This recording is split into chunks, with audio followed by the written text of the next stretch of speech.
Hello, my name is Dr. Al-Hassan Karakara from the DIDEC. In this video, I want to shortly take you through on how to handle microeconomic data, that is survey data, using STATA. Handling microeconomic data requires a lot of things to be done. Microeconomic data sets are usually large, mainly survey data, and these data are samples of hundreds of responders or group of responders. It could be households, it could be firms, it could be individuals. And the distribution of such data are mostly not normal. One, because of some responses or variables being discrete. And again, handling such data poses some problems of how to actually summarize or report the important features of the data in your estimations. Thus, the main source of microeconomic data is surveys, as I have indicated, and that is the survey of individuals, group of individuals, households, firms, and perhaps a data from government entities. So the term microeconomic data usually refers to a survey data that is collected by sampling the relevant portion of the population without any attempt to control the characteristics of the sampled data. It means that whatever you sample out of a whole population without manipulating the characteristics of the sample data, at the end of the day, your estimations and your results could be generalized to the population of the study. So survey data could be cross-sectional or panel. So if you want to analyze the data with information for a group of respondents at a particular point in time, this could be performed with cross-sectional models. And that is, the data has been collected on a group of respondents at a point in time.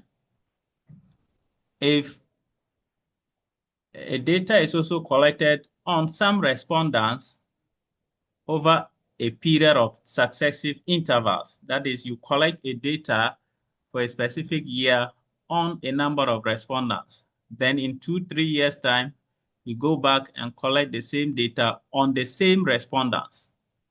Then maybe in another 3 years after the second round, you go back to the same respondent. Then that is a microeconometric panel data. So you will need a panel form of analysis. So the kind of model or econometrics that you would employ depend on the degree to which the model itself reflects the objective of the study, the availability of data, the nature of the data you are employing, as well as the quality of the data, and the techniques that you would employ in the evaluation or estimation, as well as the most important thing, the data generating process. You should know how the data was generated. That greatly affects your analysis and your research. So the type of model you would subsequently use depends on the nature of the variables in estimation and the nature of the relationship among the variables. So you could have models that may be stochastic or already determined. Models may also be linear or nonlinear. And the variables you employ could be a continuous variable or a discrete variable. You need to explore the data to be sure on all this before you can determine which model to adopt. So some issues that you need to take into account on a survey data. First is explore the data to see whether there are missing observations of interest. that is the variables that you want to employ in your model. Go through the data to see whether there are missing observations. You could have, for instance, a variable on income. Maybe you collected data on 100 individuals, and 95% or 95 individuals out of the 100 did not respond to the variable income. It becomes a problem if you want to analyze such data. Then you also have to look out for non-response, which I've just spoke about. To essential information from respondents.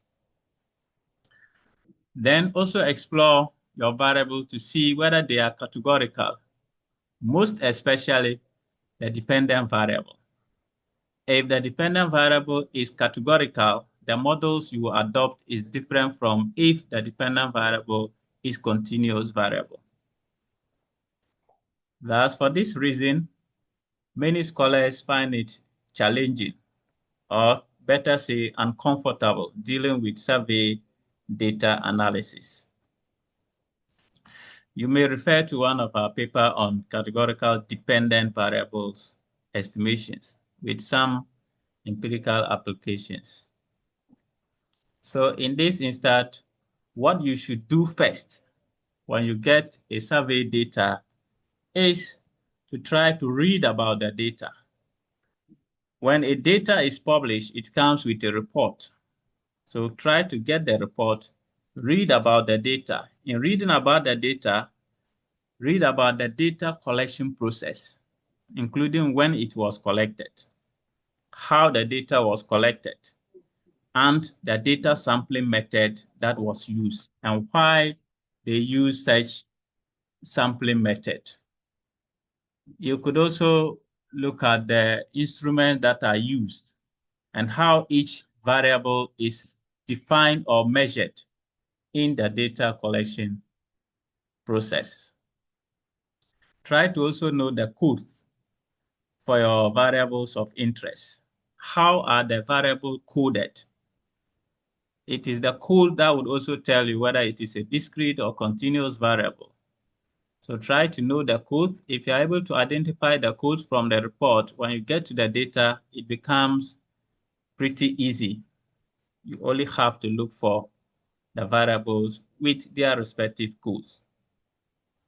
Then you should also try to know whether some of your variables have same or similar measurement or definition.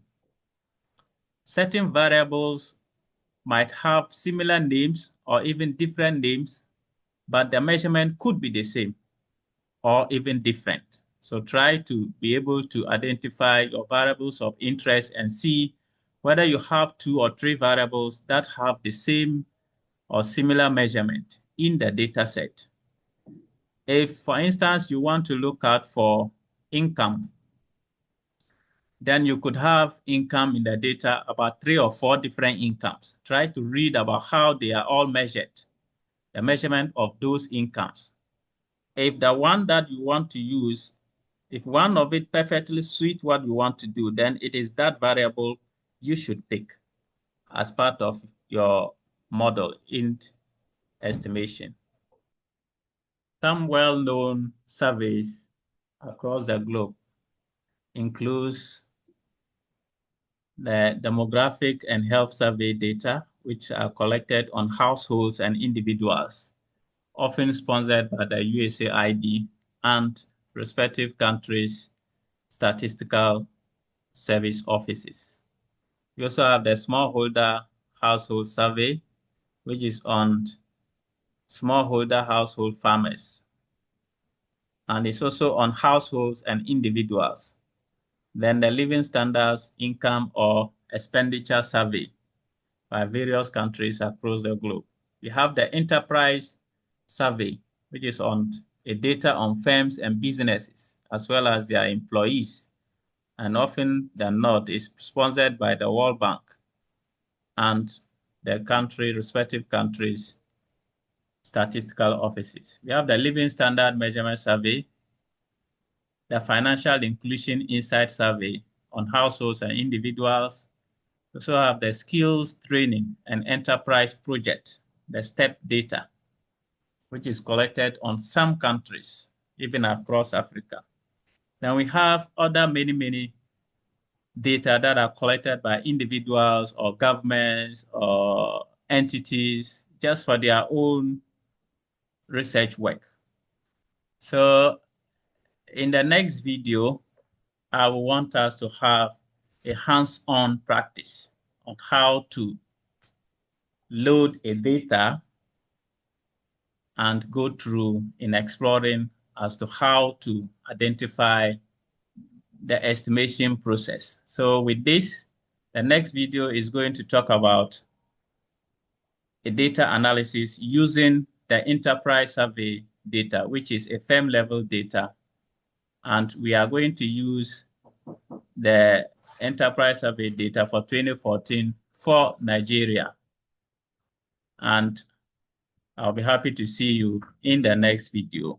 So please look for the data on enterprise survey for Nigeria 2014. We have 2023 and 2014 is what I want us to use for a study purpose. Thank you and see you in the next video.